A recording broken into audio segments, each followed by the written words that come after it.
இன்றே சப்ஸ்கிரைப் செய்து உங்கள் ஃபேவரட் ஷோகளை காணுங்கள்.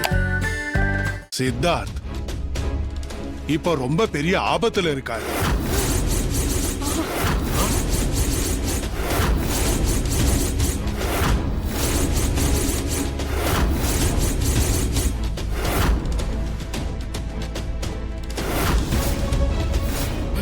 என்ன சொல்றீங்க?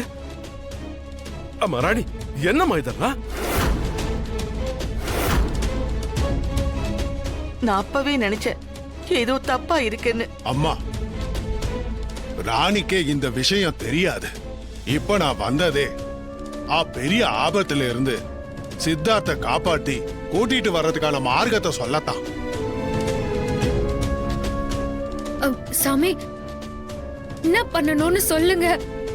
எனக்கு என் தாடிகாரம் ஓணும். அதுக்கோசரம் நான் என்ன வேணாலும் செய்வேன். எந்த எல்லைக்கு வேணாலும் நான் போவேன். அதாவது நீங்க எல்லாருமே சித்தார்த்துக்காக அந்த ஆக்ஞாவன விரதம் இருக்கணும். பட்சே ராணிதான் விரதத்தோட உச்சக்கட்ட பூஜைய செஞ்சாகணும். அப்பதான் பூஜை பூர்த்தி ஆகும். பிரகாமிய வடிவத்துல இறை சக்திக்கு உட்பட்ட 5 நபர்களை நீ சந்திப்ப.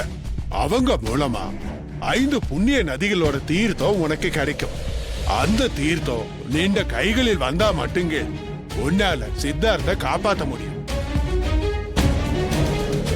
நான் இங்க பூஜை செய்யற அதே நேரத்துல ராணி கர்ப்பகால வயிறோட இறக்க குணமும் அரக்க குணமும் உடைய காளி அன்னை மாதிரி வேஷம் போட்டுக்கிட்டு தெற்கு திசை பக்கம் இருக்கிற அடர்ந்த காட்டுக்குள்ள இருக்கிற காளி கோயிலை நோக்கி போவன்.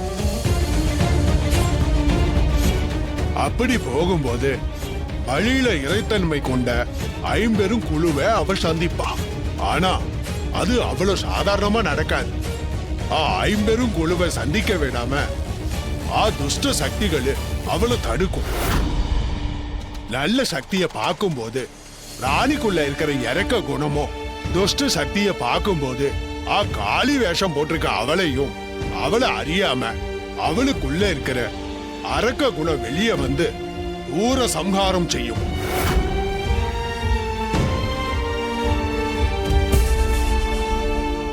ராணி அதை செய்ய ஆரம்பிச்சு மீண்டும் தீர்த்தத்தோட வீட்டுக்கு வர்ற வரைக்கும் நாம அந்த ஆக்ஞாவன விரதத்தை நிறுத்தாம பூஜை வடிவில அதை செஞ்சுக்கிட்டே இருக்கணும். எல்லாருக்கும் நான் பறஞ்சது மனசுல ஆயில்லே, எந்த குழப்பம் இல்லல்ல? எந்த சந்தேகமும் இல்ல. நாங்க சித்தார்த்த காப்பாத்துறதுக்காக அண்ணா ஆகாரம் எதுவும் சாப்பிடாம விரதம் இருந்து சாகரத்துக்கு கூட தயாரா இருக்கோம். எப்படியாவது சித்தார்த்து வந்தா மட்டும் போதும். ஆனா ராணி ரெட்ட உசர்காரி. இப்ப இருக்கிற இந்த சூழ்நிலையில அவளால எப்படி இந்த விரதத்தை எல்லாம் செய்ய முடியும்? அத நினைச்சாதான் எங்களுக்கு ரொம்ப சங்கடமா இருக்கு. இல்ல, வேற வழி இல்லம்மா. எல்லாமே அந்த கடவுள் தான் நடத்தி வைக்கிறான். அவன் கொடுத்த உயிரை அவன் பார்த்துப்பான்.